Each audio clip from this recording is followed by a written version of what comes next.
Kung first time mo mag-travel abroad, isa sa pinaka-nakakakaba na parte ay ang immigration interview. Madalas, tinatanong nila tungkol sa trabaho mo. Bakit? Dahil ang trabaho ay isa sa pinaka-importanting proof na rooted ka sa Pilipinas. Ibig sabihin, may babalikan ka. Kaya kung gusto mong maging confident at credible sa harap ng immigration officer, pag-usapan natin yan.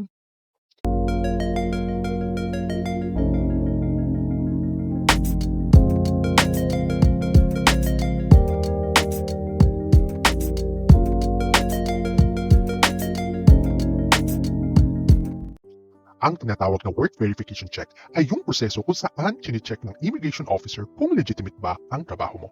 Simple lang naman ang logic. Kung may stable kang trabaho, mas mababa ang chance na mag-overstay ka abroad.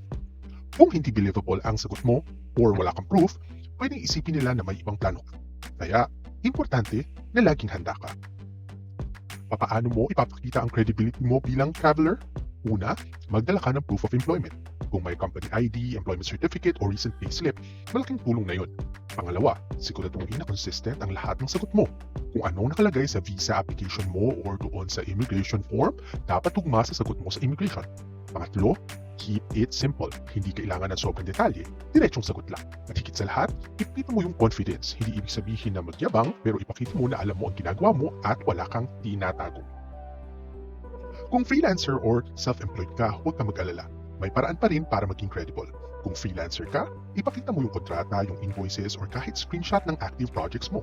Kung self-employed, magdala ka ng business permits, TDI registration, or kahit proof of income. Kung estudyante naman, school ID at enrollment certificate. Ang point dito, kahit anong status mo, basta may dokumento na nagpapatunay na may babalikan ka, okay na yun. Isa pang tip, huwag kang mag-overthink. Tandaan, hindi ka kalaban ng immigration. Ang goal nila ay siguraduhin na legit yung travel mo. Kung prepared ka, hindi mo kailangang kabahan. Ang trabaho mo ay hindi lang source of income, ito rin ang ticket mo para maging credible traveler. Kaya, sa susunod na magta-travel ka, tandaan, trabaho equals rootedness. Kung may proof ka, confident ka. Kung confident ka, mas smooth ang immigration experience mo. Siyempre, mas enjoy ang biyahe mo abroad. So, handa ka na ba? Pack your bags, bring your documents, and travel with confidence. Yun lamang po at magandang buhay sa ating lahat and see you po on the next video.